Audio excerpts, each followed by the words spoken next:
Thank you, American lady. Right.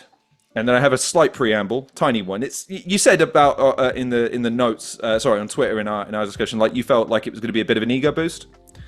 Strap in, Yeah. because ladies and gentlemen, welcome to this edition of the Halcyon Show. I'm your host, Lorne, but there's simply no time for formalities. I have a rather extensive list of accolades and accomplishments to question my guests on in this interview. We just don't have enough time. How many? My guest today has literally worked across so many genres, media and platforms, and on so many projects and content ideas, he's struggling to keep track of some of them. And that's despite each of them being immaculate and innovative. For over 15 years, he's overseen the production of some of the most popular content in the world. And chances are you've seen hours of his work and may have never even known it. He's worked on such platforms as UNILAD, and now works as the main channel editor for some young lads called the SIDEMEN. But on top of his successful professional career, he happens to be one of the bonified fore-bearers of the UK battle rap scene as we know it today. As co-founder, creative director, and renowned battler for perhaps the biggest UK battle league in the world, or ever in UK, Don't Flop, his efforts have helped usher in a new era of viral entertainment in the UK, shaping the landscape of UK battle rap as we know it today. And on top of all that, he knows how to steam a good ham. Ladies and gentlemen, cock-a-doo-da-loo-do-da-loo-do-da-loo. It's Cruger! Yes. Love that intro, man. Thank you. And yeah, man. He wasn't sure his ego was going to be inflated just a little bit. We even threw a cock-a-doodle-doo in there. No one's thrown a cock-a-doodle-doo in there thus far, so, you know, ultimate props from me. Well, I have to, because in doing research for this video, I was just... Right, I have to explain to people, whenever Cruger posts something on Twitter, it's a fucking event. It's, what's Cruger done? He's done a thing. I have to watch the thing, and it's a brilliant thing, and everyone loves the thing. But what's crazy is going through your catalogue of videos on your channel, no two ideas have a causal link or a parrot. There's no, oh, I see why he would do that. So my first question has to be, considering the length and breadth of your work, how do you generate such radically different notions and such seemingly nebulous ideas and coalesce them into something that almost unilaterally everyone loves? I haven't seen anyone go, nah, that last one was a bit meh. Everyone's like, man, how the fuck does he do that? How do you do that? Oh, man, I don't know. I never really thought of it that deeply, like the way you put it. Like, it's just things that I'm interested in, and obviously I've got a weird blend of things that I'm into. You know what I mean? Like I love rapping. I've been rapping since I was 12. You know what I mean? So I love wordplay, lyricism. Like I'm just like, and I like writing to music. I like riding beats, and like rapping basically. You know what I mean? Everything that comes with rapping. So that's the first love that I've just always had. And then I combine it with things that I like. I mean, I'm also a video editor as my job. So I can combine being an editor and being a rapper. And then I can make this kind of thing where I'm like rapping about the videos I'm editing. And then obviously I have such a like broad, different kind of things I'm into. Like, do you know what I mean? It might be The Simpsons, might be South Park. Not that I've done a South Park rap yet, but different things that I like, I just want to rap about them, do you know what I mean? And it's hard to keep coming up with ideas, I'll be honest, because obviously I've kind of carved a kind of weird niche for myself now, and I find it quite hard to write raps like I used to, where it was just like normal kind of just raps, you know what I mean? Just like how bars, how good you are. Now I struggle to write those kind of bars, but you know, when I can get really inspired is when I think of an idea and I get the right beat, and then suddenly, if I'm in the right mood, it just all comes out, and then I just, you know, I get excited about it, and it's a fun project. It's like I always think of it more of as like a pastime or like a hobby for me. It doesn't seem like, it's not obviously something that I really make any money off or anything like that, but it's purely a passionate project, and it's something I do outside of my main work. Do you know what I mean? So I wish I did more, to be honest. I wish I could do more as well. So I'm always like annoyed that I'm not doing more. But yeah, that's basically what I think. Well, there's two things that come from that, because initially my response to that is, you wish you could do more? Like, ladies and gentlemen, I implore you, go to his channel. I'll put the link in the description, right? And again, I'm a video editor as well. If you're not a video editor, you may not, or if you've just ever done TikTok, maybe you don't grasp this. The quality and polish in this stuff is insane. And then you consider the fact that these are ideas, and I'm sure this has happened to you, where you get the idea and it sounds great, and it's like, oh, that sounds really interesting and fun, and then you actually start applying it. It's like, wow, this is going to be harder than I thought it was. You see all of these things through to completion. You get them over the line, and again, they're polished, and they're so interesting. I can't understand how you have the capacity to be able to not procrastinate with so many of these. These ideas could be so many. Really? Yeah. Oh, there's other ones that I just can't get. Like sometimes I tend to think of an idea and I just can't turn it into fruition, and I give up and I procrastinate. And like that's happened loads of times. Even with the steamed hams wrap, when I first tried to write that, I just thought it was impossible. Like I started it and then I was like, I didn't know where it was going. I thought I procrastinated and I put it off because I was like, I don't know if it's possible to do this kind of storytelling with the kind of rhymes. And then I think I had a breakthrough moment where I kind of like, I can't remember what bar it was. I think it was the one about like, the ledges. I can't remember how it goes now. But he's like Skinner like puts his the isometric exercises or whatever it was. Yeah. He was just using the ledges, and whatever I rhymed that with, I can't remember. But I came up when I clocked that bit, I was like, okay, it's possible, because I had that bit and I was like, that actually works. That's sick. So then from there, that spurred me on to kind of like get it written. And then when I actually did manage to do it, had a couple of times as well I got stuck. You know what I mean? You get stuck, like I just don't know how to do this. So that kind of stuff does happen, but most of the time when I get into the flow of it, it just comes out and I do it like within the space of a couple of days. But there are times where certain ideas I have now, I just can't bring into fruition. I struggle. And then obviously it's easy to, when you've got lots of other things going off, it's easy to push it to the side. But I'm always hungry to like think of a new idea and something else or something that's different. So yeah, I'm still like, right now I've got nothing. And like my slate is completely clean. So I'm trying to find that next idea right now. And there's a few things that I've tried, and then there's a few beats that I like where I really want to rap on this, but I don't know what to rap about on it. So it's finding that it doesn't always come naturally, but then when I have an idea click, I've even got like a big list of ideas that I look at, and then I'm like, oh, should I try this one? Should I try this one? But then I can never, sometimes it just, unless I have something to really get the ball rolling, it's hard to kind of get it going, basically. Well, it's fascinating that you say that you've, again, because this is why I typified you as one of the great examples of a dynamic and creative individual, because those two things are critical. It's all well and good having great ideas, and it's all well and good being able to churn stuff out or get stuff over the line, but if you can't combine it, it's difficult to really get any kind of traction. It's difficult to be able to get anything done. But one of the things that I note about you is that you don't really have any, like I said, there's none of them. When I was cycling through some of these videos, even going so far as, right, I'm researching this video, I kind of need a history of his battle rap. Oh, he's done that. He's done a history of his battle rap in a battle rap. So it's like, oh, okay, sweet. That saves me some effort, because you can just click play and you've sort of arranged it in such a way where it's in chronological order, and there's storytelling elements. There's, you've used a lot of imagery, and you've talked about your feelings about situations. It's a wonderful piece of work. I have to ask, where does one find the inspiration to do these then? I mean, obviously you have an idea, but like, where do you derive your inspirations from? Where do you kind of get that gas that lights the fire to go, do you know what? Not only would this be a good idea, this would be the way to do it. Where do you kind of derive your inspirations from? That's a good question. I don't know where it specifically they come from. I mean, each track has a different story of probably where it was inspired from or whatever. Like that one you're talking about Resume, that was actually like therapeutic for me to like just look back after I left Don't Flop, to look back at where it all started and go through all the kind of memories. So that was kind of like, that was therapeutic. And then like obviously that instrumental that I rapped over, I used to love that track. It was Freestyle Frenzy. And you couldn't find the instrumental anywhere.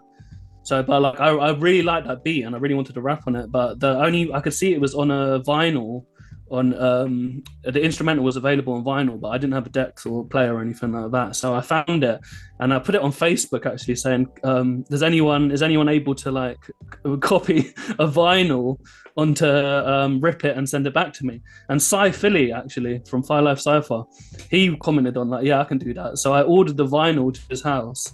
And then he ripped the instrumental, sent it back to me, and I was like, bang, I got the instrumental now. And I just knew that was the right tempo. It was a bit more hip hop, and it kind of like, it was nostalgic for me because it was a track that I loved. And it has loads of beat switches because it goes through all the different, it's just like it's a set kind of like track. So basically that was kind of like an example of like an inspiration.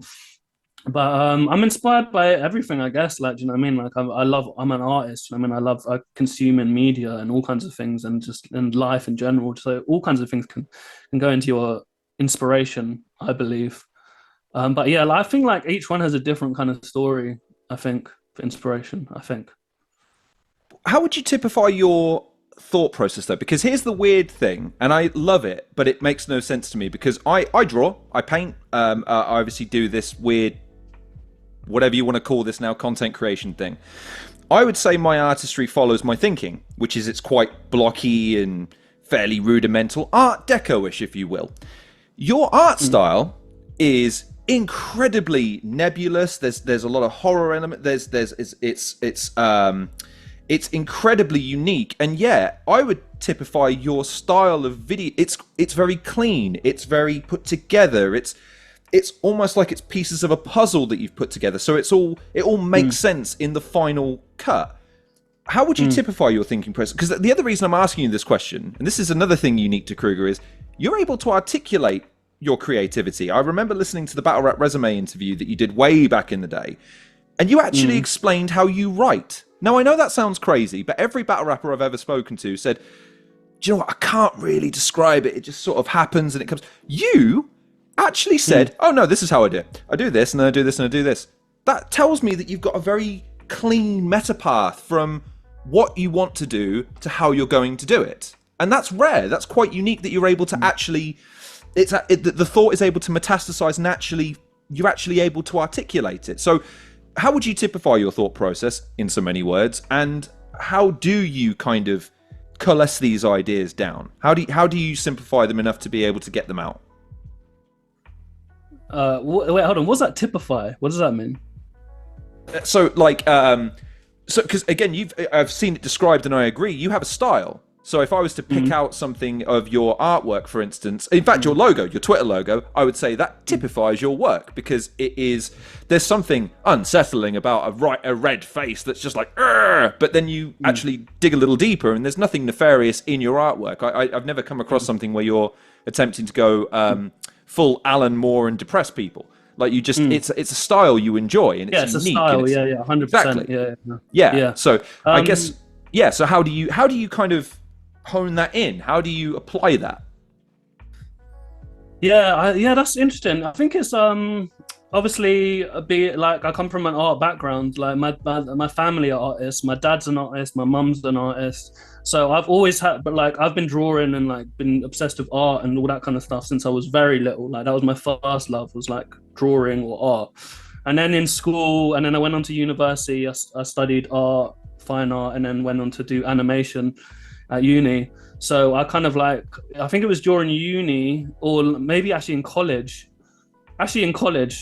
Yeah, even before then, I kind of got, I really like the collage style, because I used to do it even on Microsoft Paint and stuff like that, where you just like, I just love the collage style. I love and it's probably influenced from things like South Park and different things, like different media you consume.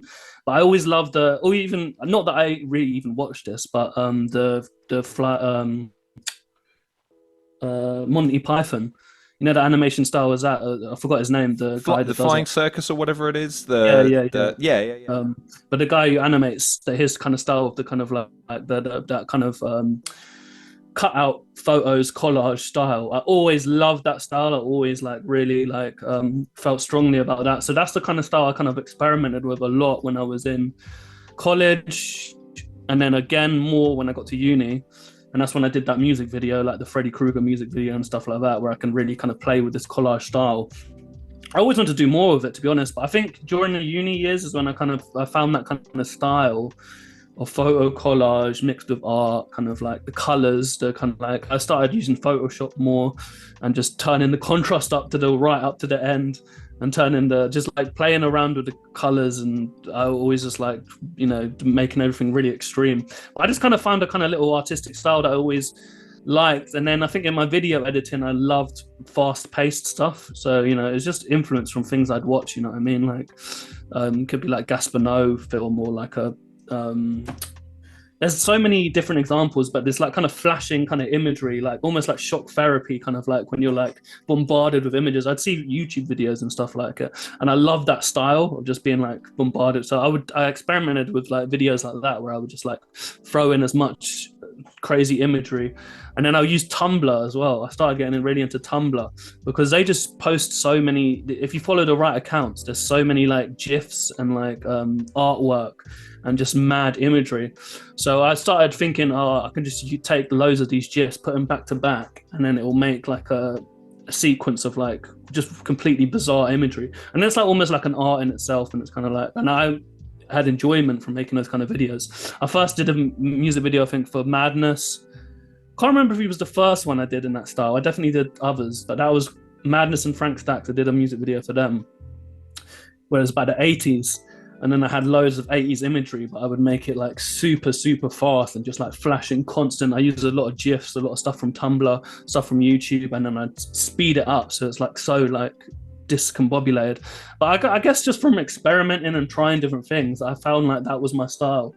And then that's when I started throwing the little tags at the end with the cock-a-doo-da-loo-do and all that kind of stuff. And then obviously, you know, through video editing as well, which was coming, I really learned to video edit through doing Don't Flop, because that's when I really started learning more about that. And you know what I mean? So I think all of those things combined, and then I started editing music videos as well and playing around with different things. I think that's kind of how I found my style.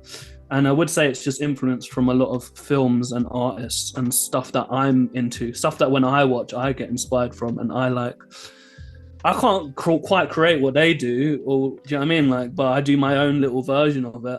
It's kind of like the same way as when you first started rapping, you like copy everyone when they first start rapping, they're copying the people they like the most. I mean, I did the same thing when I first started writing lyrics, like sort of garage lyrics. Like I love Dizzy Rascal, so all my lyrics sounded like a bad Dizzy Rascal. And then even later in rap, you know, when I was doing Unusual Suspects, that got compared to Rhyme Asylum a lot. And it's true, because I was hugely inspired by Rhyme Asylum. And, you know, stuff like that. So I think a lot of, and then over time, you kind of, if you put your own personality into the things more and more, and it becomes more unique and more kind of like, you know, unique, I guess is the right word, like about you, or kind of your own personal flair on it. So I think that's really kind of how it developed. And then I just, you know, I get enjoyment from it's creating art, isn't it? So it's just, there's different mediums and different ways of doing it. Sometimes I'll draw, sometimes I'll make a video, sometimes I'll make a track. But they've kind of all gone into one over many years, because, you know, I'm about to be 35 in a couple of weeks. So. Yeah, I'm not far behind you, so you're in good company. I do have a slightly selfish question to ask. Do you get your ideas at inappropriate or slightly inopportune times? So I asked this question because you mentioned there, like, taking something and adapting itself. True story. When Heroes was good, so this is going back a few years. They used to have it on BBC, and I used to watch the show, and I used to be really inspired by a lot of comic book stuff, and I used to want to then literally, right, I love this scene, I'm going to pause it, I'm going to sketch it out, and then I'm going to paint it. But this used to happen at sort of fucking 2 or 3 o'clock in the morning. But I knew if I left it, by next day, I'd have forgotten, wait, it's not quite as clear as that. Do you have that? Do you have those flashes of inspiration at where it's like, wait, what was that? I have to do something with that right now. Or are you more, hopefully, a bit saner in your application of your ideas? I definitely went through that a lot in my earlier years. I remember staying up all night. When you get an idea, you just end up going and you're like staying up all night, and you're just dedicated to the idea, getting it done as quickly as possible. I think over the years, I've become a bit more like, when I find the right time, or when it comes to me, or when I have the time to do it, I'll do it. Otherwise, I'm not stressing about it too much. But it depends, you know. I mean, if I've like got the time and I'm really inspired by something, I will like, or my mind will be thinking about it, even if I'm out doing something else. So it will still be on my mind. And you know, sometimes that's just like a good way of just like killing time in your everyday life when you're just walking around the shops or something like that. Like you've got a little something in your head that you're trying to like figure out, or like, how could I do this differently, or what rhymes with this, or what could, you know what I mean? Like, so there's different ways it kind of goes, and like. This is why I say I wish I did more, because I am a bit more like, I just brush things off. Do you know what I mean? It's when you got so much other things going on in life, it's hard to really kind of dedicate time to things where you're not even 100% sure on the idea, or do you know what I mean? You had the daily freestyles for a little bit. I imagine that was helpful for those moments where it's like, do you know what? I got something. Did it. Like that must have been useful to be able to just hop on and do your thing. Yeah, I regretted doing that. I'm not gonna lie. It was fun for the first week. Koj is actually doing that right now, and he's killing it. But he's actually writing and producing a beat. I was literally just like trying to freestyle and my whole thing when I started was I was thinking, if I do it for a year, I wonder if by the end I'll be like an amazing freestyler, like Harry Mack level. Like that was my kind of thinking behind it. But then when I started doing them, I just kept repeating myself. I was like, and then I found like doing them daily was draining, and like some were good, but then some were bad. And then I would like when the bad ones would go out, I'd feel like I don't know why I even put that out. Like it was just because I had to post something that day. So it was a learning experience. I mean, it was fun when I started it because I was in Thailand, and I was doing all these holiday freestyles and stuff like that, and it was like recording memories of where I was, and that was all fun. But I should have just kept it to that. When I got home and I started doing it, and it was around the time COVID hit actually, and lockdown started. So it was in 2020 I started it. But I realized, and then I was like, I shouldn't have done this. I should have done it like how Koj did it, where you write. Do you know what I mean? Because then you could be a bit more like thoughtful, but then also that's like even more time you're taking out of your day because you've got to write it. But you know, maybe I'll try a weekly one at some point or something a bit less. Daily is hardcore, man. I only did 3 months. And then I was like, yeah, it's not worth it. Well, speaking, I love dealing with guys in the battle rap game or people that love rip, because y'all segues are the best. I'll talk to you about, because it's so evident in some of the answers you've given and just in your body work. So talk to me about your love of rap, rhyme, hip hop, grime, just the love of that art. Because again, you mentioned that you've been doing it for 23 years? On and off, so since you were 12, that's when you started seriously putting it. Quick maths, maths was too good for me. 100%. I think. So talk to me about it. Talk to me about your passion for where does it and why? Why do you love it so much? What is it about that inexorably brings you back in with the things you work on?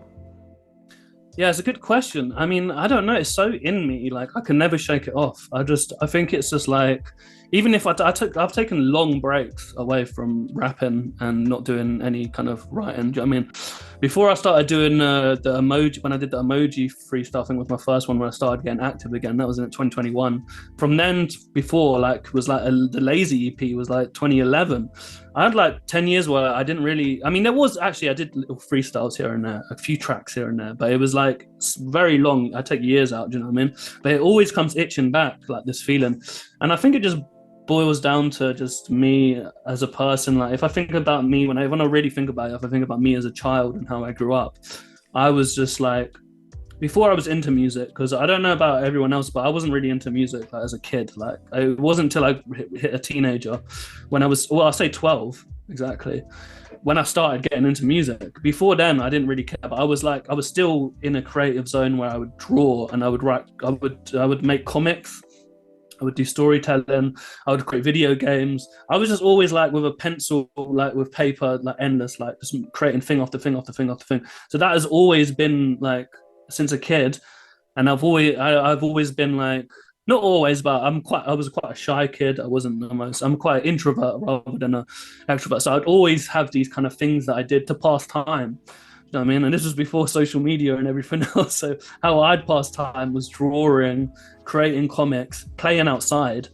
I mean, and when we were playing outside, that was creative as well, because we would like making our own kind of storylines and like playing these kind of like make believe, like, you know what I mean, our versions of kind of the shows that we liked and stuff like that. So I always kind of so yeah, like and then when I started getting into music around the time I was like at 12, I'd say, because that's when I first started writing as well. And I think it was just from, being in my mum's car, my brother being 4 years older, him playing all like rap and garage, that kind of really got me into it. And all the CDs we would play in my mum's car, like Ludacris, Nas, Stillmatic, all this kind of thing, Dr. Dre, 2001. I mean, this is just era, early 2000s.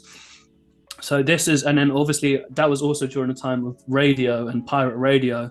And that's when I found out about radio stations like Deja Vu, where like Dizzy Rascal and Wiley used to be on weekly, and I would start taping them with my little tape cassettes, and I would like be obsessed with them since like 12, then 13, 14. Then you're getting into the era of like where you've got LimeWire and you're downloading. I'm on the rap forums. The rap forums is teaching me everything about hip hop. Like, they're teaching me about Gangstar, all these kind of like, do you know what I mean? Like all these groups that I didn't learn about in school, but then in the forums they're talking about, this thing. So I kind of like, almost like I studied it, like the hip hop and like what goes back into it. And then you're creating like this love, just making these huge libraries, you know what I mean? Filling up my computer with LimeWire, downloading, like I was obsessed with music, do you know what I mean?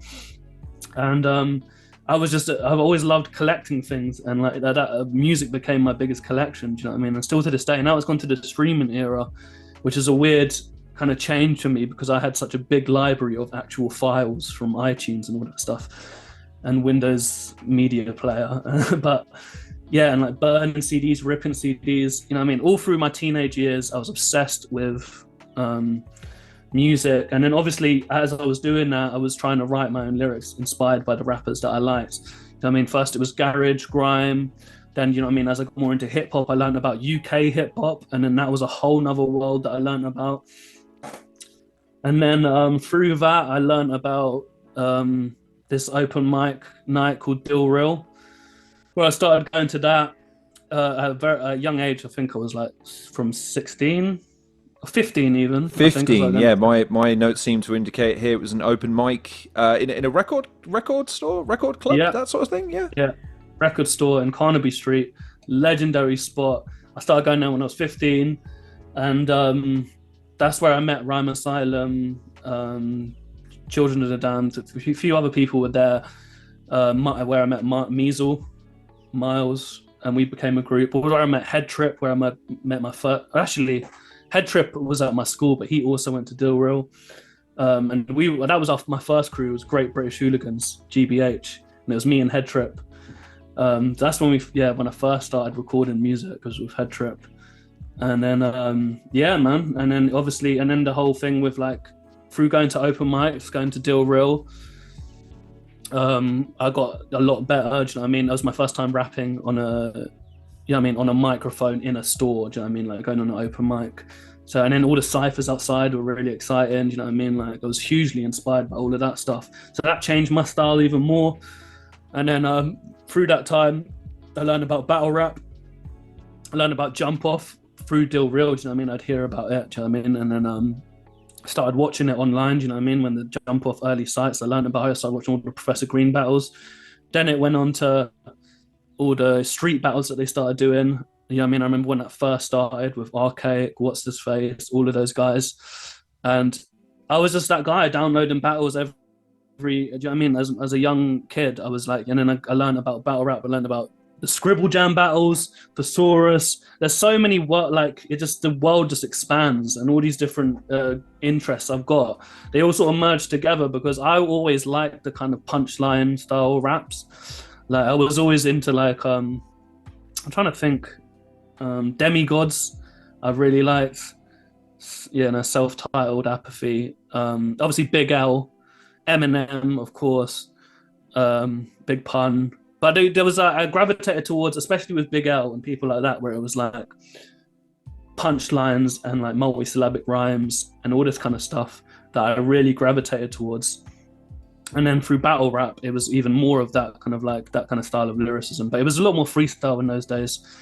But by the time I would start Don't Flop and we started recording on our own, do you know what I mean? My style had been crafted to this kind of like punchline kind of style.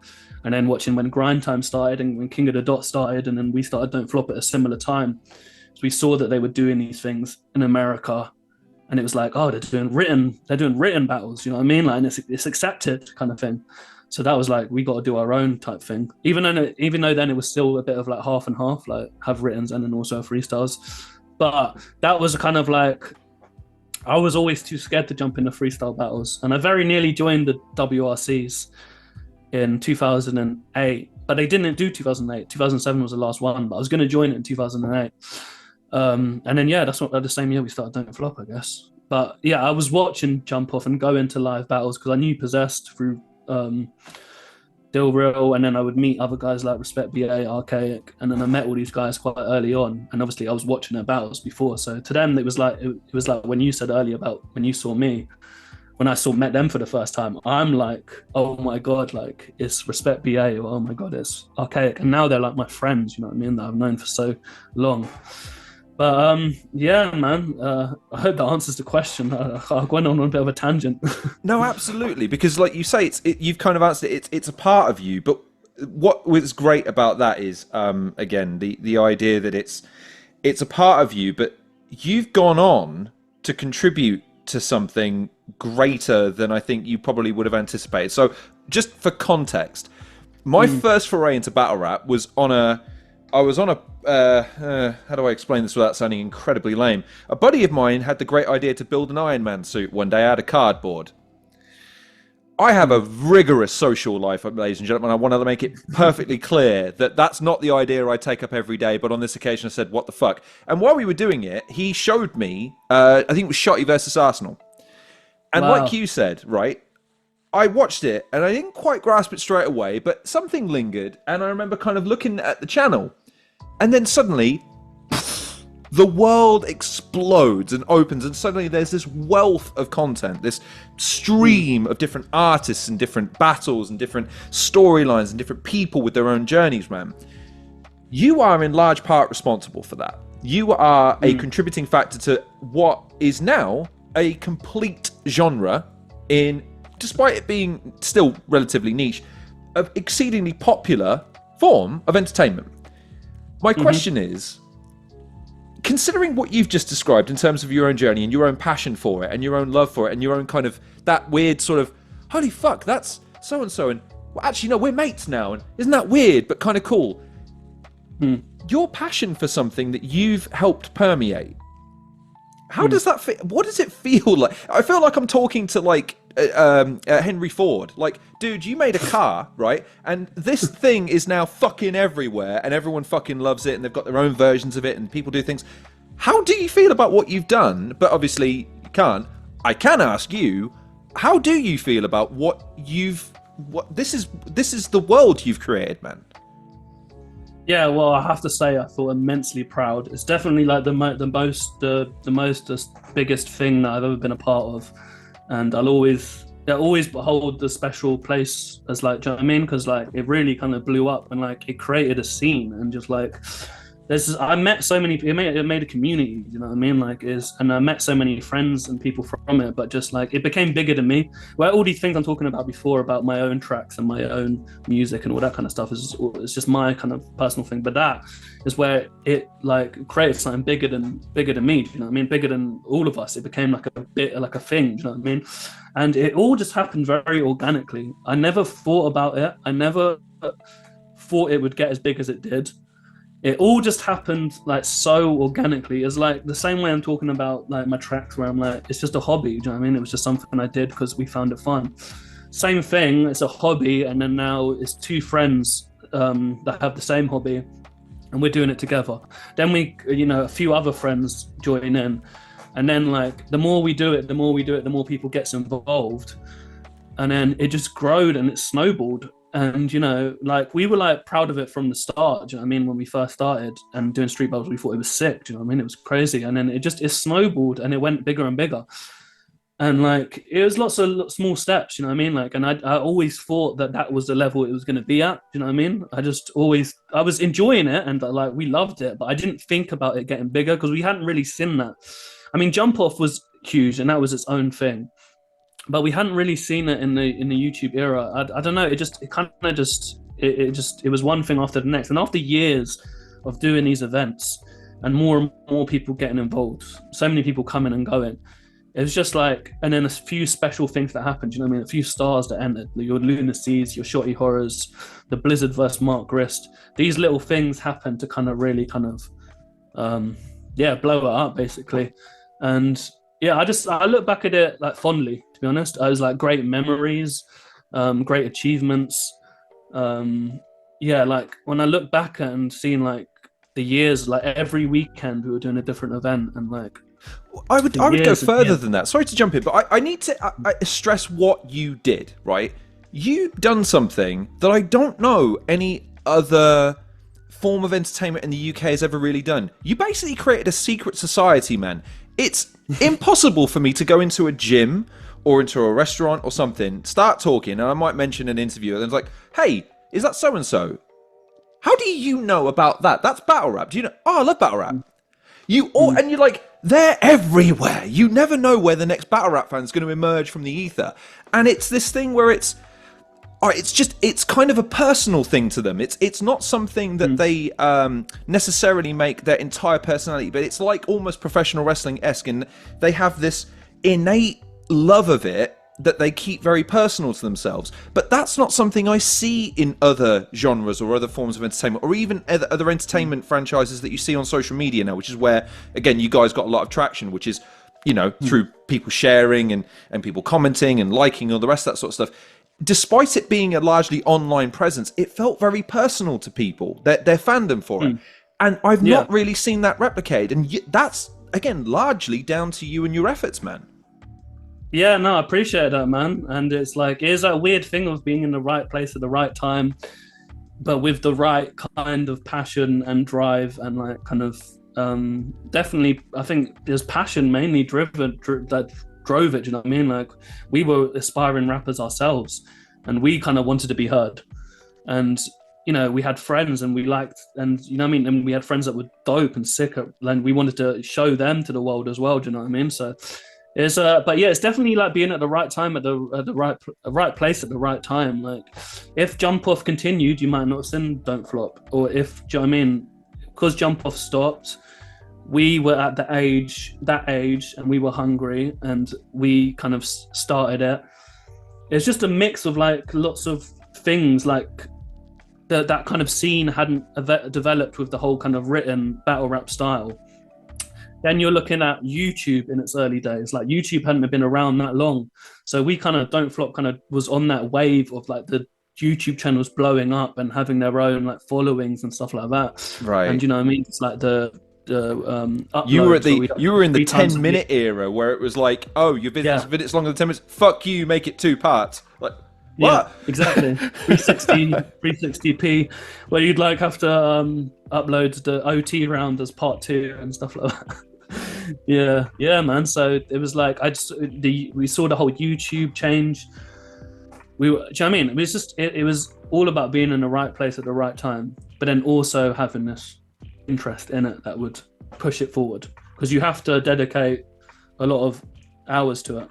You're kind of what you do. And I was just finishing I was in uni when I started it. And then I finished uni, and I'd had like I didn't know what to do. Do you know what I mean? I didn't know what job to get. So I was kind of like panicking, and it kind of just worked out that Don't Flop got to a good stage by the time I finished uni. That it became like kind of what we did for like 10 years, and then before I left. But yeah, I feel like that's been a succession of quite hard questions. Okay. I have another tough question for you, though, so I'm sorry in advance. This is one of those ones I just had to ask. You don't really think gold bars are underrated biscuits, do you? What? Gold bars? Well, I was trawling through your Facebook page, and I saw the most heinous of claims that gold bars, the little bars of chocolate that are kind of golden flavored, are the most underrated biscuit of all time. And I just wanted to confront you on this heinous statement, because 100%. You don't really believe that, do you? Of course I do. Yeah. What are you saying they're not? I'm getting confused. You're saying that they're not. They're clearly not. They're not even close. What do you think? Because they're not. Are you saying what? Because they're rated, that they're not underrated? Or are you just saying that they're not good? Well, so if they're underrated, show me any instance of someone saying no to one of those things. I have never seen. If you offer someone a gold bar, they never go no. But the reason I think it's underrated is I don't think it gets talked about. It doesn't get mentioned enough. That's why I had to shout it out. Because it's got enough, it gets eaten. Like, no one says, no, I'm all right, that gold bar. No, I don't know. I think it needs to be shown more love, the gold bar, in my humble opinion. Well, what's a commensurate amount of love for the gold bar that it's not already getting by being eaten is my question. What do you want seen for the gold bar in terms of its... That gold bar that I ate that day was just so damn good. I just felt I had to tell it to the world. So, I mean, underrated, overrated, I don't care. They're just crack cocaine. The one that's underrated for me, and again, this came to mind when I was watching the 150 Things from Your Childhood video, was you probably remember these, but just forgot to mention them. Do you remember the Wonka bars, like the Wonka range they had for a bit? Yeah. And they had the ones with the popping candy in them, the chocolate bars with the popping candy. Right, fuck the gold bars. They've had their run. I want my Wonka bars back, son. That's what I want tomorrow. Do you know what I mean? Yeah. Kids today don't understand. Them dairy milk ones that have the same kind of pop-in. They did sensation. For a bit, didn't they? Yeah. And then they had... I don't remember what one it's called, but yeah. No, it's one of those things. But like that video popped me, and it also gave me some small PTSD because you jammy git kicked it off with an MSN Messenger ping, and immediately I went, wait, where was that? And like the PTSD from it was overwhelming. Like, oh no, I've missed a message. I must respond immediately. But like... that stuff, right? Having fun with your project. That was what I wanted to ask you about next, because in my again, I've been a YouTuber for a while, but again, it's the changing landscape of content, shall we say, makes it hard to derive joy sometimes. It's work. Even though it's a hobby, it's like, right, I've got to put in the hours, I've got to grind, and then there's a payoff at the end. I just hope it's enough. You still seem to be creatively fulfilled in the stuff you do professionally and personally. What do you think is the key to that? Like, what balance have you struck? What deal have you struck with yourself that allows you to be able to still do things that you seem to enjoy? Like, again, you describe it as a hobby, so I assume you enjoy it, with obviously the more professional side of things, because you're working with brands, you're working with celebrities, you're working with other people who have their own ideas about how something should look and feel. What's the key to that, do you think? I don't know. I think, obviously having my own personal interest in like kind of like the hobbies, the tracks that I do, I see them as separate kind of work I do with for my job, and the work that I do for my own personal stuff. My own personal stuff feels like my own artistic kind of expression. Do you know what I mean? So I enjoy doing that because, like a lot of the you reminded me as you were bringing it up, but nostalgia seems to be a big thing in my work as of recent anyway. There always seem to be nostalgic topics, so I seem to have a thing for nostalgia. I don't know, but like I love reminiscing on these things. So when I did the 150 things from my childhood, or like even the music bars or anything, it's always like, and the video game bars as well. It's always nostalgic, do you know what I mean? It's always drawing back to these kind of things that I enjoyed in my childhood, or even if I'm looking back at Don't Flop, that's nostalgic. So I think I like nostalgia just like everyone else does. Everyone loves nostalgia. But I found that seems to be a theme that I can get enjoyment from. So it seems to be a lot of my music has been nostalgia based. But and professionally, that's just a skill that I've honed for video editing over years, you know what I mean? Like I did Don't Flop for years, so I mean I learned a lot of the basics through that. But then I do like music videos where I could be more creative and kind of be a bit more playful, and I'd learn a lot of things through that. And then when I started at UNILAD, as I was doing Don't Flop and UNILAD at the same time, but when I started UNILAD in like 2016, that was when I first started to edit different types of content. I mean, I did a little bit with Don't Flop, but this was like working with brands and doing like all kinds of, like, every day it was a different thing. So that really, I think working there for a few years, I can't remember how many now. It's 2 to 3 years. But yeah, working there, that really kind of developed my skill set a lot in editing, I think. And from there, it's just gone from one thing to the other. So then from UNILAD and then Lad Bible, I started working with Cowshed, doing a lot of stuff for Foot Asylum. And then the content, I did a lot of short form content with UNILAD and Lad Bible. It was a lot of stuff for Facebook. It was a lot of things under 5 minutes or under 3 minutes or a minute long. So I kind of did a lot of that with lots of different styles, and but then also did some longer pieces, some more documentary, like half an hour long pieces. But all these little things I kind of learned kind of made me, it's just everything is, and even Don't Flop led on to that, led on to this, then working at Foot Asylum doing longer form content. And then now that has led me on to working with the SIDEMEN, which I've only just started from the start of the year. But I think each thing has kind of like linked, kind of like I've learned different things from each job, and it's kind of, I've honed my skill after years of doing different projects. You learn more about, it's all online content, kind of that kind of world. Do you know what I mean? That YouTuber's world or whatever that's become my profession. But I would say, yeah, it's just literally through years of doing different things. You when you don't know how to do something, you learn how to do it, and then you'll know it the next time something similar comes along. So yeah, that's basically kind of how it's developed. I have again a slightly selfish question to ask. As a fellow video editor and as someone who's this happened with a guest once, where it's happened twice. You press record, and then recording goes, and the conversations, that was wonderful, well, lovely. And then you go back and you watch the footage, and oh God, it's not recorded, his audio, and you die a little inside, and you die a little inside. Yeah. And then obviously as a video editor, you spend hours working over placing, and it's faded there, and all quick cut there, and obviously, and you hit render and your PC catches fire, and you die a little inside. People don't understand that from a consumption perspective as a content. You just watch whatever's on. Yeah. You scroll and you're watching, right? But as video editors, we know that there's things that genuinely break your heart making this stuff sometimes, right? My question is, what is the thing about making videos, or about making content, or about recording or stuff that when it happens, and it's happened more than once because it's just one of those act of God kinds of situations that makes you genuinely want to grab a gun and go fucking mental at a wall? To just, what's your thing is my question. I mean, what you just described is like the worst thing that can possibly happen. Do you know what I mean? Like if something doesn't get recorded, or there's a corruption in a file, or like a hard drive breaks, or like, you've lost footage, or you've lost hours of work that you've put in something, that is the worst. I mean, thank God for autosave and for like backing up things on different projects, but I've definitely learned the hard way, more so earlier in my career. And just like, when you've wasted days on something and you have to do it again, it's just torture. And then I'd say, there's so many bugs and glitches and things that can happen, and like Premiere Pro, like it just changes all the time. Do you know what I mean?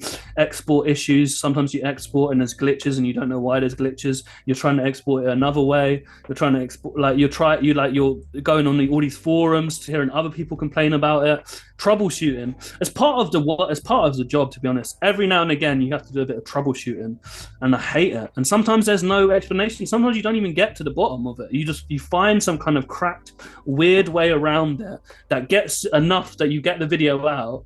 So and there's no one to complain to about it, because they would just want to see the video. They just want to see the finished video. You can't say, oh, but there's this export issue and You can say, do you know what I mean, the reason for the delays, but they don't care about the reasons why it's happening. But like, this is consuming your life. So like, why the fuck I get so frustrated sometimes. Definitely. I'm so happy you said. So mine is, I had a gaming news show, a weekly gaming news show for half an hour that I used to have to film on a green screen, edit together, right? And one week, I had a whoosh sound effect for all of my things that used to come in, because I thought dynamic, quick, clean. That whoosh sound effect was muted, and I don't know why. It just, I could delete it and upload it again. Yeah. I found another file that sounded a bit similar, put it in, didn't work. Copied all of the files and moved them to a clean project, pressed it, didn't fucking work. It's that thing where you go, why do you hate me, God? I've worked so hard on this. Do you know what I mean? Yeah, I've been there many times. Yeah, and it sucks. I think a big part of being an editor is being patient. You just have to be so patient with some things. I've learned that I've become more patient through my work, I think, because sometimes it's like you can get frustrated, you can get angry, it doesn't get you anywhere. You just kind of have to just take a deep breath, look at it logistically, step by step. Do you know what I mean? But it can, it's torture sometimes. You see, this is why you're better than me. You show patience and restraint. I taught that laptop a lesson. I had to buy a new one, but that first laptop, it learned. But Yeah. so that's something that I wanted to touch on because, and I mentioned this in the intro. Like your body of work extends beyond what people see, and it's also evolved. Like you've said, when you started, you had a rudimentary understanding of things. You learn, you grow, you apply it to new things. You get a new project, you learn new things. How do you look back at your growth from when you started to now? Like, you now versus you at 15, 16 years old, just learning to talk in front of a crowd and perform, to now where you're not only a seasoned performer, not only are you someone with an extensive catalogue of work, but someone now that they're leaning on for this professionalism. Like you're the guy. Like he knows what he's doing. How do you look back on that? Like how does young you look at you now and go, wow, I can't believe you do this? Like how do you look at that?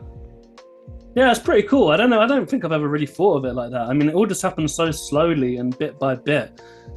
I never really think about it. But obviously, I'm proud of all the work I've done. Like every time I do a new video, I'm proud and I show it to people, and I'm like, look, this is what I worked on. So I'm always showing off about it. But it's so like, and it's just the way that it is today anyway. It's so like you do one thing, then it's on to the next. You do one thing, that's on to the next. So it's just so like, it's just constantly churning out more and more content. And then I can look back at some things throughout my whole career and I can be like, oh, wow, I'm really proud I did this. I'm really proud I did that. And it's definitely those videos and those moments I'm proud of. And yeah, I guess it just, the library gets deeper and deeper. Lots of stuff get forgotten about and just, I mean, there's like, but that's just the nature of it. But every now and again, you get these gems and you get these things that you're really proud of and things that actually, move people or like have a kind of, create some kind of wave. And, that's something to be proud of and, something that is one of the perks from what I do, I think, 100%. How do you feel about the evolution and the growth of your applications? I mean, because, again, it's weird looking back at how I first encountered something on Don't Flop, for instance, to now where you might see a 30-second clip of something and then you have to go find the original video. Like, again, I know you're very active in terms of being able to share, because like your stuff I often see on Twitter first. Like I'll see the video there and then I'll maybe go back to the YouTube channel, and I imagine you've got other bits and bobs that you post in other places. Like, talk to me about how the differences between now and then, like in terms of the difficulty, because again, you've kind of gone through the from the days of just being able to upload a damn video being one of those things you had to figure out. Like I remember doing like a Jackass takeoff video, and the first thing I remember me and my friends looking up is like, how do we get this video on the internet? Like, how does that work? Yeah. Do you know, because we had Nokia. No, that was it me wasn't. At the start. Don't flip. Well, this is the thing. Like, it wasn't a Nokia. It was a Sony Ericsson. Children, if you don't know what they are, look them up. They were ugly. But like, how the fuck do I get the video from the phone to the PC to the computer screen so everyone can see it? To now, where it's literally the press of a button. Like, how do you chart your own growth and success over that period of time, and how you've evolved, and how do you feel about it? Like, how do you feel about the challenges that you were faced then versus the ones that you have now? Is it better now? Is it worse now? Like, because again, you're unique that you've been there through the whole thing and you've been charting it through the whole thing. It's very unique, your career, in the sense that not only have you been trying to get people's attention on camera, but you've been tasked with finding newer and better ways of presenting what's on camera and then getting it out to people and networking other people to come and appear and work for them. Like, how do you look at that? I mean, it's just something you learn. It's a learning process. It's like you just bit by bit. I just learned these different skills. If I look back at it in the early days when we started, like I didn't know what I was doing. I didn't know the right way to export a video to upload. Like it would always be the wrong size or the wrong quality. All of these kind of things. It's just been learning and from advice from people around me and like who I was working with, and like you soak up these things through experience. I mean, I don't even think about it now when I like do what I do, because it's just so many things have brought me to that stage where I've used these, and you know, times change, and the more you use the technology, the more you just become in tune with it. It's like the way we're all in tune with our phones now, and just like the way we now can type pretty fast and stuff like that. Like it's just another way of I've just learned how to do these things, how to like put together a video. And when I really look at it, like it seems simple to me, like the bones of just like importing a video, like you got your rushes here, do you know what I mean? You just got your angles, you sync them up, and then once that's done, do you know what I mean? It's about just going through and cutting out any bits that are boring. Basically, like that, I see it that simply, and then like putting it together, and then you can get a little bit as it goes, you know what I mean? When I always think when I first watch a video is the worst and it's the most boring because it's so long and it doesn't like it's and you like you even I've had it so many times where I'm like, this is a bad video or this is a dead video, and then through the art of going through, chopping it down more, changing angles, adding music, adding all these little things, suddenly you're like, oh, this is actually good. And it's so weird seeing that evolve, and I've had that so many times now through all the different videos I've produced, that I kind of like I've got used to the process, and it seems really simple to me. And obviously I'm using my own kind of like not I don't know if it's knowledge or just my own personal like feeling, your own preferences, your own ideas, my preferences is my idea, preferences of what I find interesting or what I think should be in the video, or I don't think that should be in the video. That's unnecessary. That doesn't develop the story at all. Like that can definitely be cut. We don't need this. You already said it here. Or it's, you know, these little decisions I make.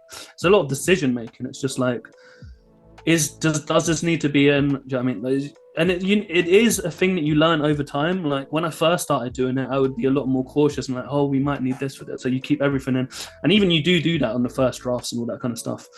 But just over time, you get more confident with your decision making and your idea of what the finished video will be.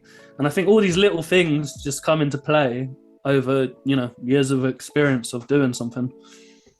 Oh, the question now has to be asked, ladies and gentlemen. You sound like you've got a critical eye. Sounds like you've got the ability to be able to detect what's good and what's bad. Critique my present. I'd be fascinated to hear like presentation style. Like what are your impressions of my hosting? Like I've had feedback from you. You've all been super kind. But like is it too waffly? Do we need more explosions? Are there not enough naked chicks in this video? Like I need to know like how do we take this to the next level as far as what if Cruger was director tomorrow or the artistic director tomorrow, what would he change? What would he want to do? Well, I have to say, first of all, you're a great interviewer. Like, you're bringing out questions in me that I haven't even really thought about. Do you know what I mean? And like, so it's actually been really like fun talking about all these subjects.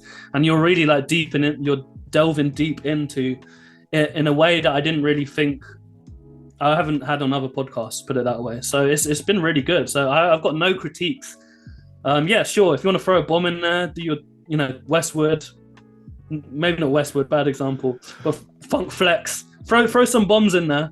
Sure, yeah, if I drop a bomb, do that, that wouldn't go far off. Having a little soundboard, that could be a cool little feature. But challenge on me now to not do that.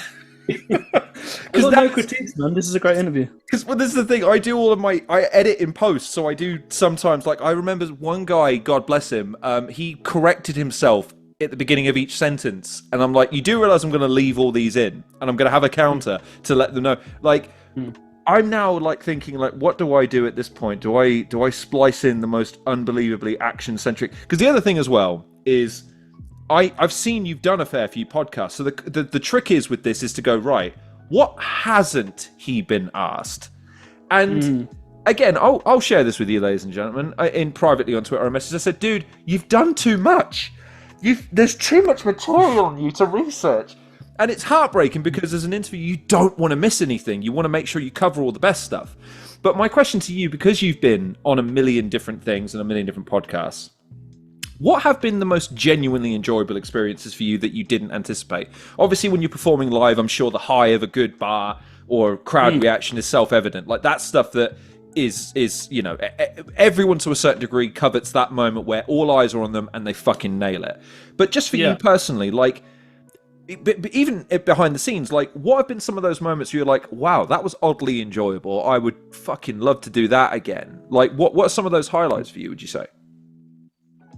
I mean, honestly, you just nailed it there with the live performing. Whenever I think about these things, I think about actual physical times I've like been like performing is such, you get such a buzz from it when you're like, so I always think back to my battle days and my performance and traveling out to Canada and America, and traveling in general is 100% like my biggest love that I've got from any of the jobs I've done. I did a lot of traveling with Don't Flop, did a bit at UNILAD, a bit at Cowshed, but I don't really do it as much anymore. But when I think back at my memories, they're the things that stand out. You know what I mean? Like going to different places. Like I love traveling and being able to do that through work. That's like a joy.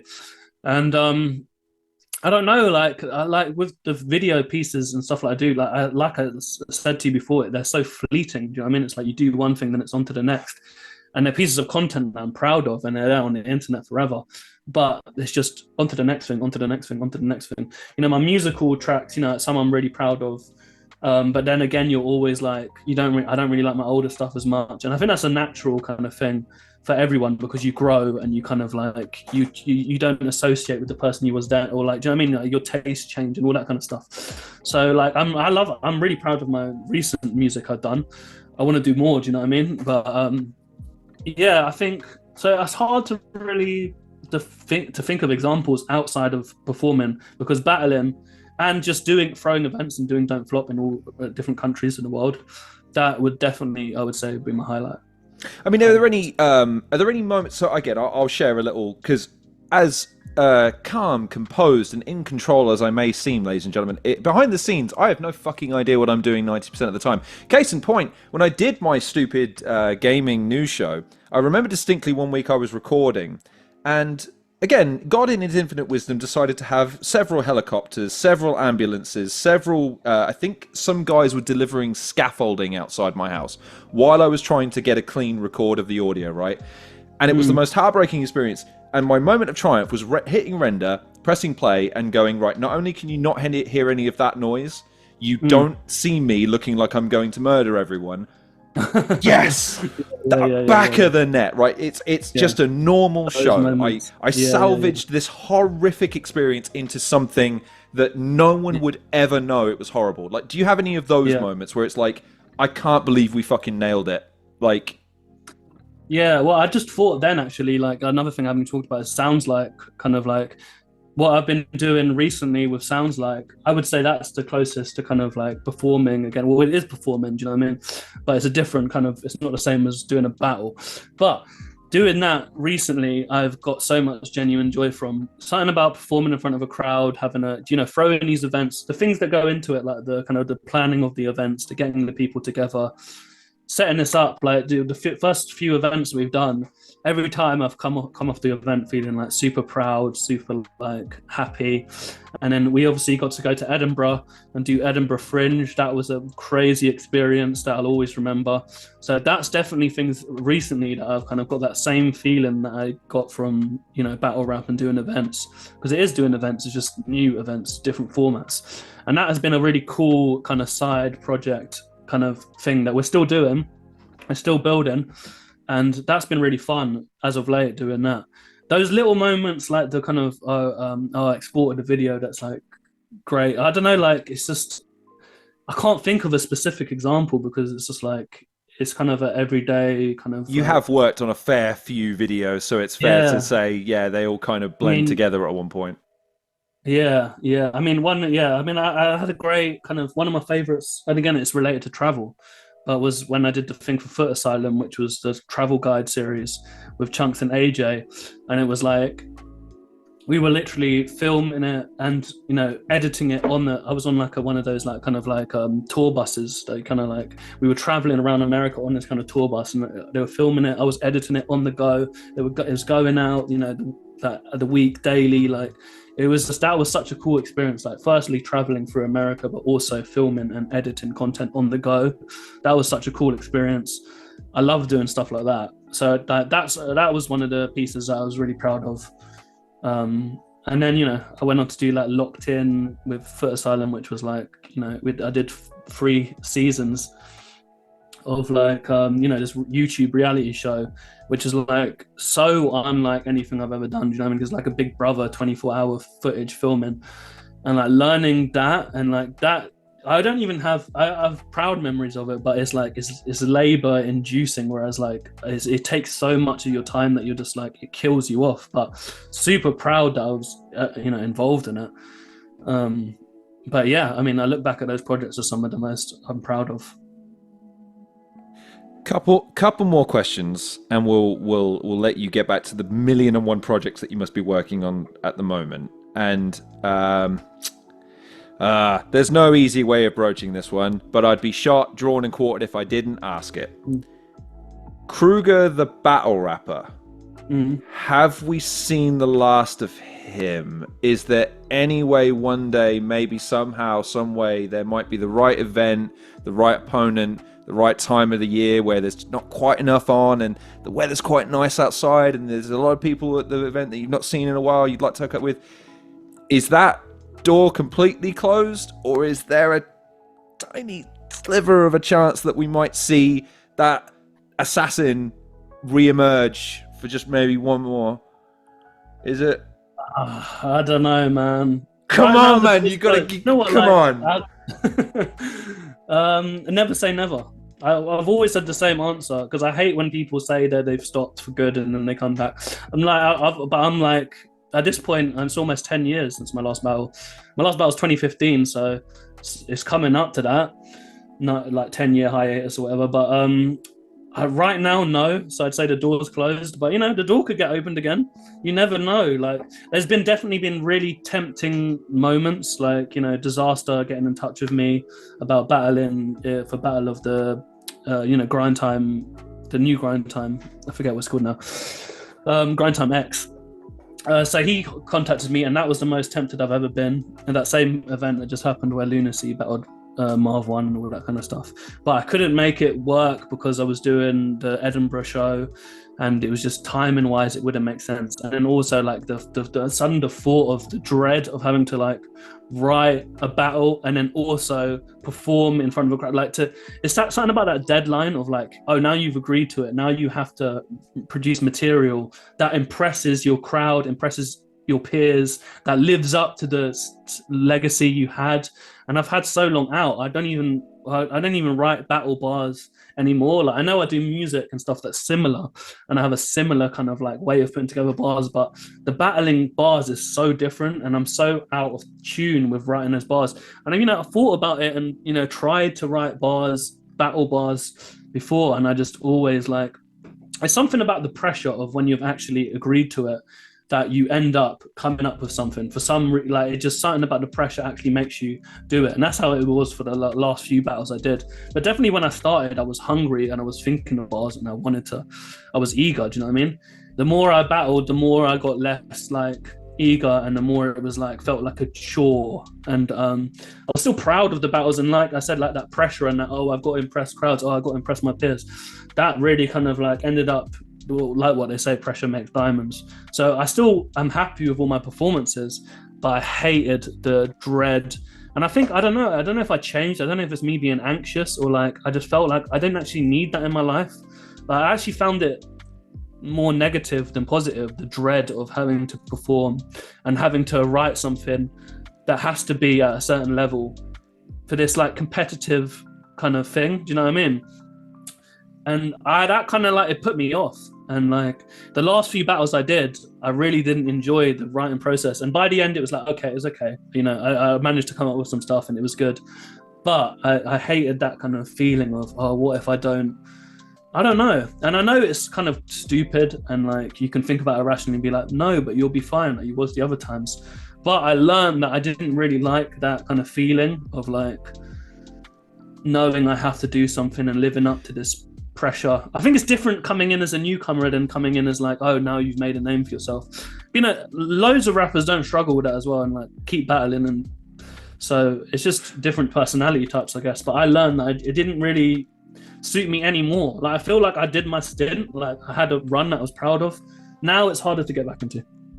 Is it being happy with it yourself versus, I mean, because I have this where I will often work on something until I'm happy with it. And I Yeah, need to know I've got that opportunity sometimes to be able to commit to a body, to kind of go, right, this doesn't have to be ready until I say it's ready. Right, I yeah, feel now, okay, I can hit that. And when I release it, I know I've given it everything. Whereas yeah, when you go to that deadline, even with videos, right, there's always that thing where I can make this a little better. Is this going to land? And it's a constant state of refinement and honement that, like you say, yeah, it wrings out everything in you at some points because you hit yeah. walls and lack inspiration and the rest of it. So my question is that just you growing? Like, again, you're 35 this year. Is that Mm. just you switching gears in terms of what makes you happiest when you're doing this? It's you would prefer to have something that you release that you're happy with even if no one else sees it, as opposed to, I know 100,000, 200,000 people are gonna see this. Oh Mm. well, I better make it, because like I think a lot of people would trade that opportunity. They'd be like, wait, guaranteed 200,000 people are going to see this. Fuck me, I don't care if I shit the bed on stage, I want that Mm. opportunity.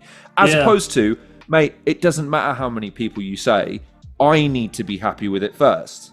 Do you know what I Yeah, I mean? think that. Yeah, I 100% know what you mean. I think that definitely is part of it, and it's like you said, like it's me growing, and like I experienced it, and I loved it, and I had good memories, and I feel like I had a good run, and I was kind of like happy to kind of just like be like, all right, I had a good run. Like I still, it's not like I'm not like rapping anymore. I can still make tracks. I can still do the thing, exercise like these passions and loves that I have. But I fell out of love with the kind of whole battling thing. And I still like watching battles. I mean, I felt I stopped liked writing them. I don't know why, because even that kind of, I don't know, my style changed. I guess like even that writing punchline style, like it's just I don't. Part of me is like, oh, I don't even know if I could come up with bars the same way. I know I probably could, like if I really put my mind to it, or I'd find some interesting, different way of doing it. But it's just that like you said, I think it's growing and like having this anxiety, realizing, oh, I don't actually like that part of it. I'm okay to just leave it out. I don't feel like I'm thirsty for the attention. Like I do miss it. Don't get me wrong, I miss it so much. I miss performing. I miss like being at an event and like battling and other battlers and getting respect from them, people you respect and them respecting you, and all that kind of thing. Like having fans, like because I've had the most success through battling, more than any of my other ventures.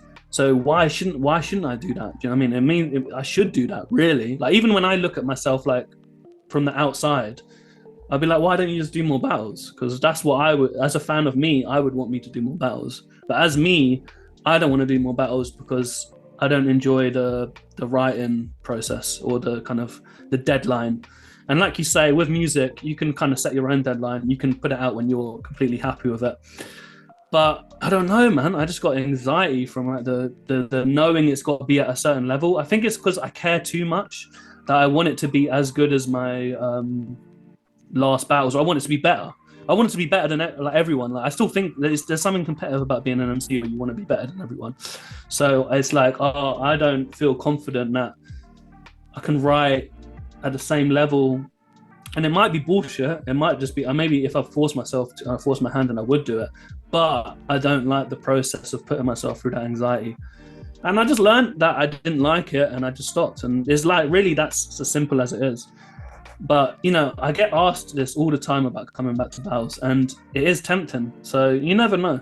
But that's how I feel about it currently. He had an all right run, he says. Hi, I'm Understatement of the Year. Pleasure to meet you. He had an all right run. Jesus, tap dancing Christ. If that's an all right run, I don't know what success looks like for you, my friend, because I think there's only a few people on Earth that might know what that looks like. Couple of last questions, and I promise this one.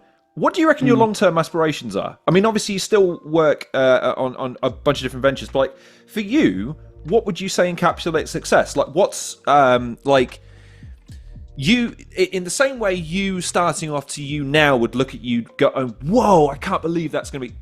What do you now look to you in the future and go, whoa, that would be fucking insane, or that would be really cool, or that would just be the fucking business? Like, how do you see your career progressing or your own aspirations progressing from here?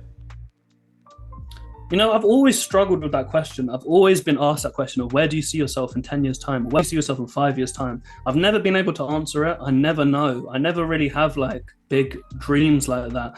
I kind of just like get invested in what I'm doing at the time, and it kind of just like, it kind of, like I say, all these things kind of happen naturally, and they kind of like one thing led to another, like just through situational, like, do you know what I mean? Just through people, things that you do, like it all just happened like kind of accidentally almost, even though it's like a lot of my kind of, I've got to be interested in it to do it, but like it almost kind of like these things kind of happen like, and there's decisions you have to make. You leave one job, you join another, there's these things that go into it.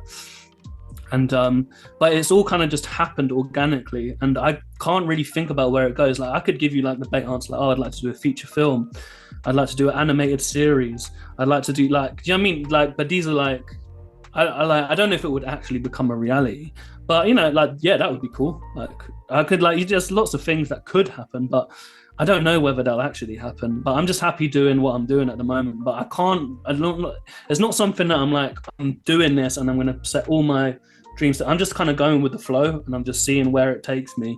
And I'm excited about the stuff I'm doing now. Do you know what I mean? So that keeps me busy.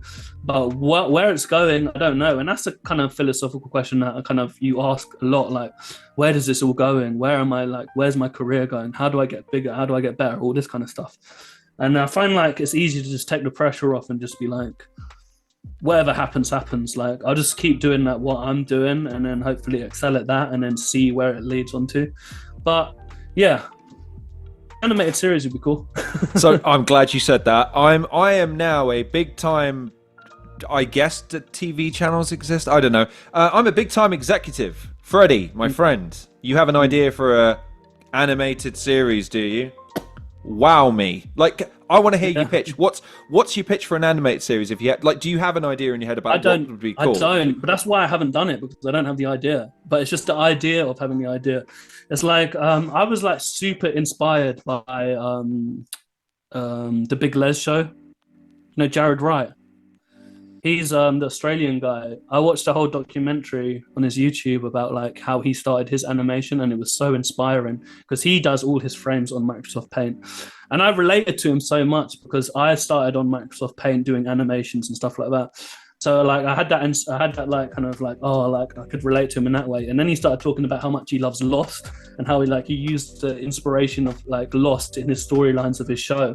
And I was like, I loved Lost. So I saw all of these comparisons, and I was like, oh man. And I'm such a fan of what he did. And then I watched like every single episode of the thing he done, and I became such a fan of his kind of unique thing. And I was like, oh, I would love to do something like that. Do you know what I mean? Like, because he just did that from the ground up, where it was literally just him and a couple mates. And like, I love those kind of stories of like where you do it with from zero to nothing, no money, like you just pure, just like spending time with the little resources you have and just like making that come into fruition.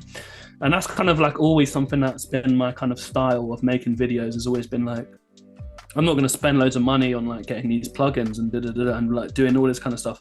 I'm just going to find my kind of weird way of doing it. That's kind of like, I don't know, like that's just kind of, I would always go the cheap route.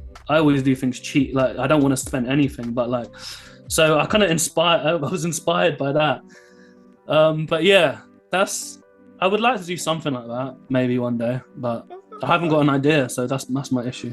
I didn't expect to have so much in common with you at the end of this interview. The idea of just, oh man, is that much how much it costs? Fuck, yeah. It must be. Do you know what? This prime example, right? I think this mic was about £200. Yeah. How much is a mic? Fuck, I ain't spent that and the microphone. No, I'm gonna go to fucking Curry's. Right, mic stand for £10, baby. There you go. Yeah, there you go. I mean, granted, it's put a hole in the table that I mounted it to, but that's not here nor there. Okay. Final question, and I'm glad I leave you with a bit of time on this one, because this is probably the toughest question, and I mean that with all sincerity. I, like a lot of other people, want to see battle rap make, not mainstream, obviously, because I don't think it ever can truly be mainstream because of what it is. It's inherently... So, okay, pitch me your idea. Well, it's two people being mean to each other for 15 minutes. Oh, and you want to monetize this nationally, do you? Preferably, yes. Yeah, nah, mate. But there are ways you can hone it, you can improve it, or you can change it, or you can streamline it to make it more palatable to more people, especially in an era where you only need 30 seconds to capture someone's imagination. Now, I've been a big proponent to say battle rap is uniquely placed for that. You've got some of the most creative, some of the funniest, some of the most original, some of the most eye-catching, and some of the most characterful performers in the world doing this. So for me, the ingredients are all there to just explode for one reason, but it hasn't quite. Some people are going viral in their own ways, and some people are catching attention in some ways, but ultimately then veering off to other ventures. I make you president of battle rap tomorrow. I mean, if you want to take a lesser job of UK battle rap, okay, you're president of UK battle rap. How do you take battle rap from where it was when you stopped having a hand at the wheel into the future? Like, how do you look at it in terms of why do they still do this? Why do they not do this? Or they could do this? Do you have any thoughts on that? Do you have any ideas as to what could elevate or improve or expedite the success of battle rap as we know it today, as you once did when you started? Yeah, it's hard. That's a hard question. I don't know. I think you need new talent. You need like a lot of like, I don't know what the formula is. I was always a big fan of the on-beat battles. I think more on-beat stuff and music, making it more musical. I mean, you get things like Red Bull and like, I think there's another channel, I've forgotten their name, but I see their stuff on TikTok. Like that MC Ren is like doing a lot of them, and he's killing it. And that's the kind of more of a beat, kind of on-beat battles, and like that seems to be doing well. You know, obviously the acapella battles was don't flop. You know what I mean? But yeah, I don't know. I think shorter battles. I think battles got too long. That was one, but like, I understand it. Like, I get it. People wanted to rap longer, but I do think shorter battles are better. But I would say that, like, because I just like the older kind of battles. Like, I like the shorter rounds and the kind of. You once said, yeah, you keep your rounds concise and you like it that way, as opposed to people kind of going off on these really long tangents that they're fine, but you can't expect people to hold their attention forever, especially at an event where there's maybe 5 or 6 of these that are going to happen. Yeah. But yeah, I don't know the answer to that. Do you know what I mean? Like, we've had documentaries, we've had films based on battle rap, but there's been like numerous things. And you know, the battle rap will always go on. Do you know what I mean? It's going to grow, it's going to go back down, then it's going to get big again, then it will go back down. It's like, it's a wave. Do you know what I mean? It goes up and down. And then you look at its origins. You know what I mean? At the start of hip hop, which is quite a new kind of thing. But even before then, like sort of two people, there was obviously always these ways of like competitive poetry, or whether it was flighting or whatever the ancient versions of these things. Like, it's just like it's a common kind of like, it's going to have many different lives and many different formats and different ways of going to different things. But what the perfect formula is, I couldn't tell you, because if I knew, I would have done it. Well, not necessarily, but do you know what I mean? It's hard. But I do think actually, like, there's something more in the kind of the musical kind of like how I was talking about doing the on-beat clashes, like diss tracks. You know what I mean? Like, look at Kendrick and Drake right now, like, you know, doing like a kind of diss track kind of league where it's like you're making actual diss tracks against each other rather than you're performing live. I mean, I don't know, maybe you perform the diss tracks live, I don't know. Like, there's something there where I think you get more musical, you get producers involved, it can become, there's something there basically.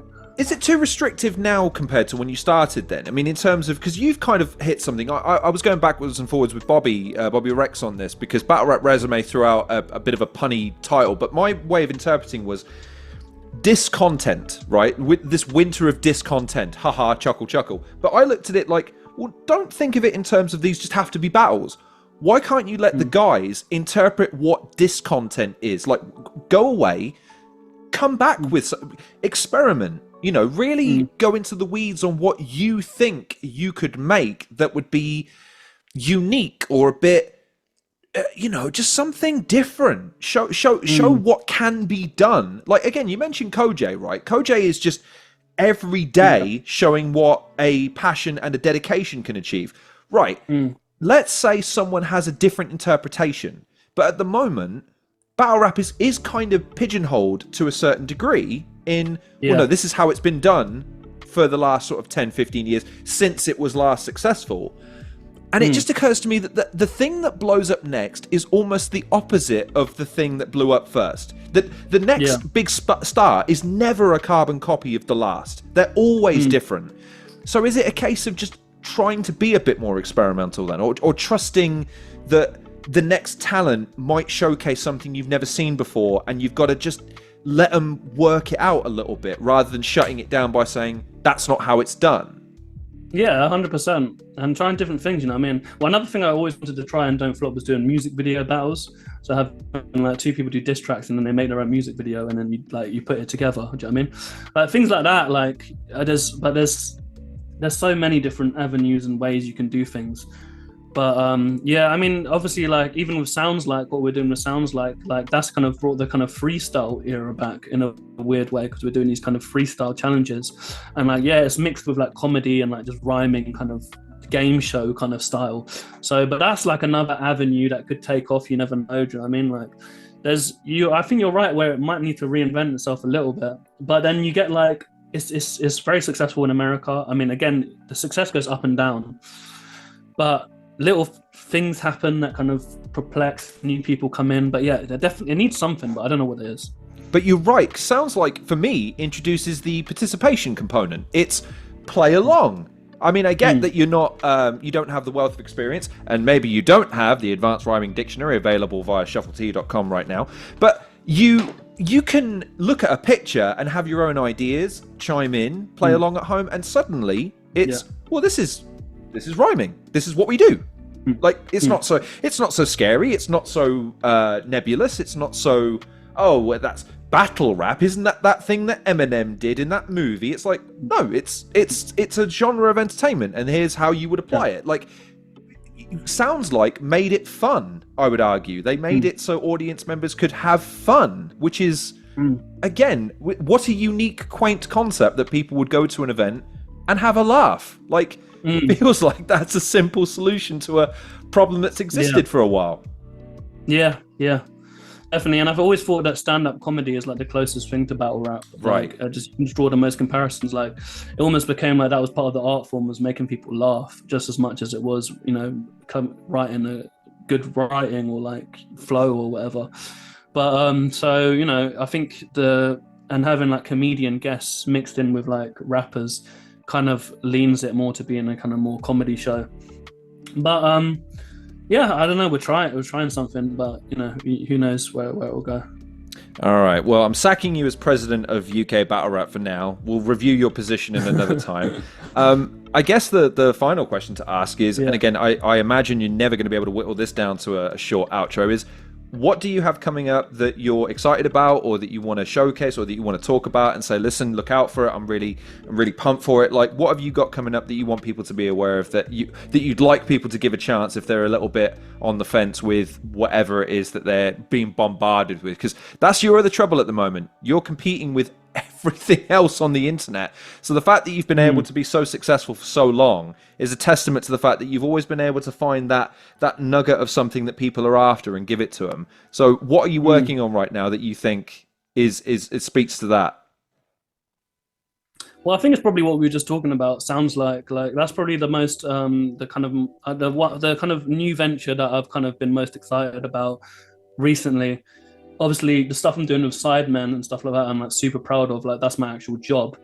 But you know, everyone, that's got its own audience. I don't need to tell anyone about that. You know what I mean? So that's SIDEMEN. I don't know who they are. Who are they? I've just joined in on that. Do you know what I mean? Like, I can't really like claim that as mine. Like, it's just the company I work for. But you know, the Sounds Like, I can actually say that okay, we started this from the start, and it kind of like we're a couple years deep, few years deep. I forget now, is it 4 years, 3 years? I can't even remember. But yeah, so I'm really, you know, we just did an event. We just had an upload just now, actually. So I'm super proud of that stuff. That's been really fun to do. We're going to be doing more events. Other than that, I'm trying to write some new music. So that'll be out at some point once I figure out what it is. And other than that, I'm just chilling, man. I've got nothing else to promote. And on that note, I'll wrap it up there by saying two things. Number one, sorry for making you feel awkward at an event. Fans of the world, I did a naughty and made him feel so awkward he shifted to the other side of the room. That's how bad I am in person. That's why we do these things via Zoom, so my audience, so my guests can feel that they don't need a restraining order. But secondly, thank you, because in no small part to you, I have a lifelong passion. I before I had that snooker table moment, didn't know what battle rap was. Had no inkling, never seen it, never heard of it.